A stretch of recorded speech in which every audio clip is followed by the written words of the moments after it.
திட்வா புயல் காரணமாக இன்று செங்கல்பட்டு உள்ளிட்ட 4 மாவட்டங்களுக்கு அதி கனமழை எச்சரிக்கை விடுக்கப்பட்டுள்ளது. செங்கல்பட்டு, விழுப்புரம், கடலூர், மயிலாடுதுறை ஆகிய 4 மாவட்டங்கள் மற்றும் புதுச்சேரிக்கும் சென்னை வானிலை ஆய்வு மையம் சிவப்பு எச்சரிக்கை விடுத்துள்ளது.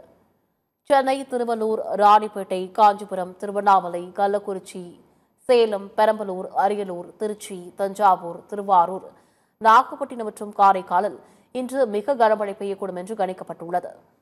நாளை திருவள்ளூர் மற்றும் ராணிப்பேட்டை ஆகிய 2 மாவட்டங்களுக்கு அதி கனமழைக்கான சிவப்பு எச்சரிக்கை விடுக்கப்பட்டுள்ளது.